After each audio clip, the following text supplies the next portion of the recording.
Deuxièmement, ce qui nous fait souffrir, c'est notre volonté de vivre, notre désir d'exister, de se perpétuer, notre crainte permanente de perdre ce que nous croyons être. C'est presque psychologique, on va dire psychanalytique. Oui. L'universelle souffrance, c'est de retenir ses vains plaisirs alors que la vie, d'une vie, c'est rien. Troisième noble vérité, se détacher de tout est le remède à la souffrance. Tuer en nous le désir, anéantir la soif de vivre. Ceci exige la connaissance. Bon, là, il arrive à 12 causes de l'existence, OK? Mais ça, je ne peux pas entrer dans les détails parce que ce serait trop long. Mais on dit que la principale cause, c'est l'ignorance. Celle-ci, on dit, disparaît, cette ignorance-là, avec l'acquisition des 4 nobles vérités. Le premier pas vers la voie du salut, c'est de renoncer au confort, à la sécurité, à l'amour. Mais c'est un renoncement qui ne doit pas être une souffrance. Il faut l'ignorer. C'est pas, on ne souffre pas en disant « Mon Dieu, il faut que je laisse ça ». Non, non, non. Il faut travailler justement, arriver. C'est ce que font les moines bouddhistes. Les moines bouddhistes, c'est ça. Enfin, la 4e noble vérité, on dit que la vérité suprême conduit à l'extinction de la souffrance. La noble, là, il faut emprunter pour ça la noble voie des 8 vertus, le noble sentier octuple qu'on appelle. Puis il y a souvent des illustrations d'une roue avec 8 rayons. C'est ce qui représente le noble sentier octuple, qui sont les 8 vertus. Donc, on dit qu'il faut emprunter, la foi pure, volonté pure, le langage pur, l'action pure, l'application pure, les moyens d'existence pure, la mémoire pure et la méditation pure. Cette purification culmine en la méditation pure, mais pour l'atteindre, il faut renoncer à posséder, à désirer quoi que ce soit. S'oublier pour témoigner à toute créature compréhension, bienveillance, bienfaisance universelle. Mais cette perfection-là n'est pas donnée à tous. J'imagine. Non, ce sont des êtres, on dit que ce sont des êtres particuliers qui peuvent y arriver. On peut aspirer à l'illumination, c'est-à-dire, on dit que dans le fond que cette illumination-là, qui est le nirvana, c'est comme arriver à une inconscience. Si on arrive à... C'est vraiment se détacher complètement du monde. On ne peut pas être nécessairement de cet avis-là, mais c'est comme ça qu'on comprend. C'est quand même le but, finalement. Le but, ça. Exactement. Le principal moyen, dans le fond, pour y arriver, c'est le yoga.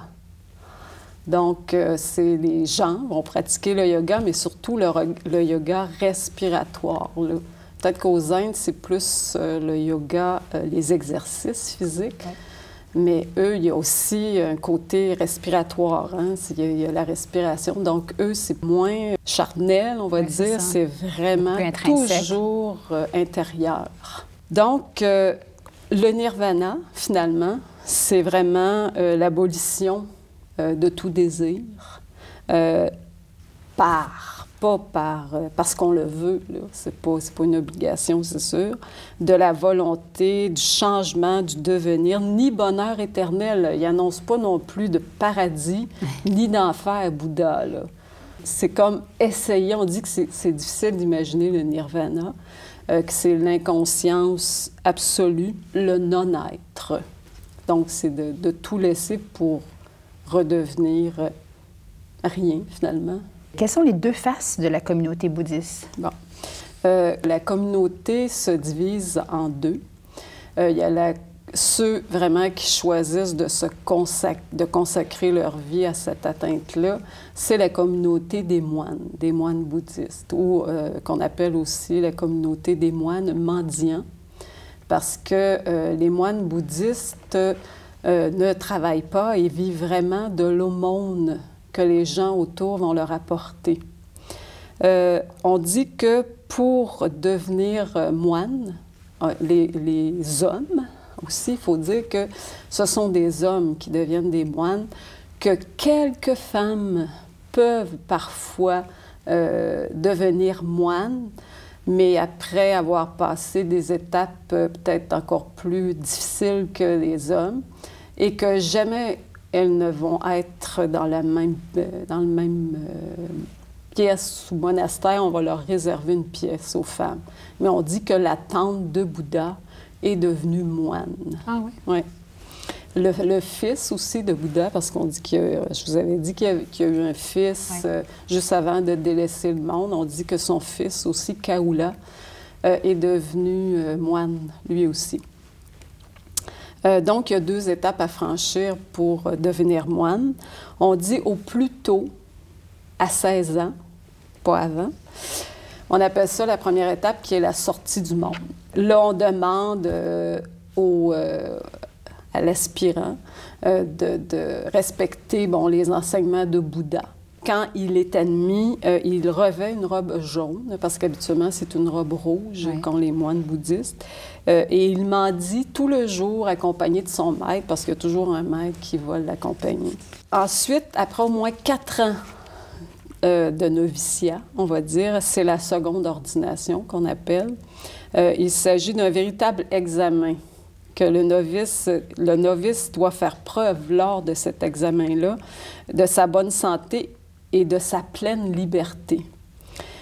Il peut être exclu, puis n'importe quel moine peut être exclu du bouddhisme s'il y a fornication, vol, meurtre et imposture. Dans l'enseignement de Bouddha, on dit que c'est moins de faire des actes bons. C'est pas ça qui est demandé, c'est de ne pas nuire à la vie, de ne pas nuire à l'autre. C'est ça à quoi aspirent les gens.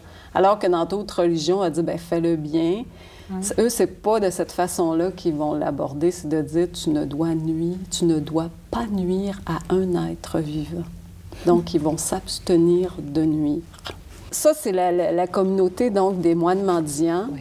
Puis ensuite, il y a aussi l'autre communauté, celle des fidèles, qui ne peuvent pas atteindre, qui ne veulent pas non plus atteindre le nirvana, qui ne veulent pas se faire moine. Oui, qui veulent l'atteindre, mais pas de cette façon-là. Eux, ils ont pour principale fonction, finalement, de faire vivre la communauté. Parce que la communauté de moines dépend de la communauté des autres fidèles bouddhistes. C'est eux qui font vivre les moines. C'est ça, j'allais dire.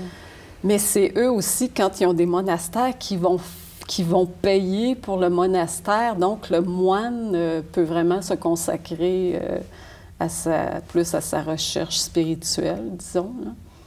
Mais c'est ça, ceux qui ne sont pas moines, finalement, les bouddhistes sont là pour servir les moines. Pour la population en général, là, il y a un culte au statut de Bouddha. Au début du bouddhisme, en fait, c'était rare qu'on représentait Bouddha comme on le voit aujourd'hui par des statues. Il était plus représenté par la roue, on appelle ça la roue du samsara, qui est la réincarnation. Oui.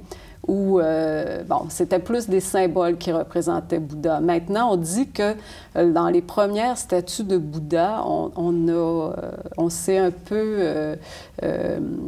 on a pris un peu les mêmes façons de faire que la statuaire grecque et qu'on est même parti des statues d'Apollon.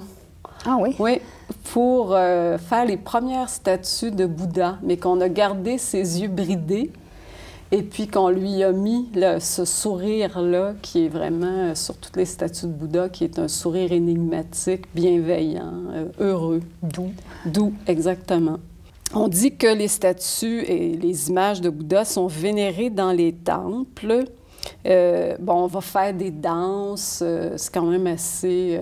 les gens fêtent, là, des chants, des offrandes de nourriture, des fleurs, de l'encens, un peu comme dans l'hindouisme. On leur adresse aussi aux statues des prières. On fait aussi des pèlerinages qui se déroulent dans les lieux où Bouddha a vécu.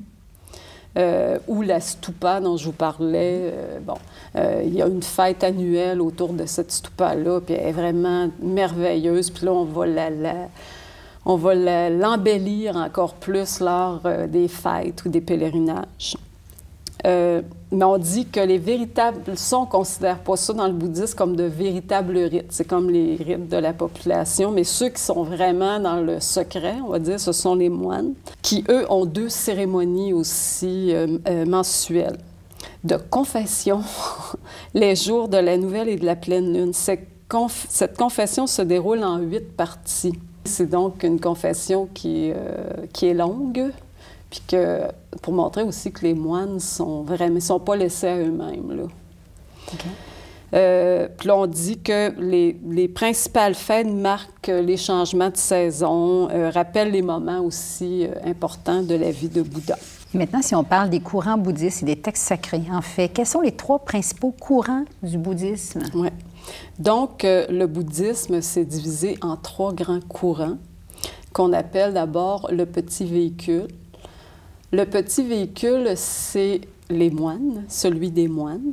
Ensuite, il y a le grand véhicule qui est la façon de faire, on va dire, ou de pratiquer, qui est de la communauté des fidèles.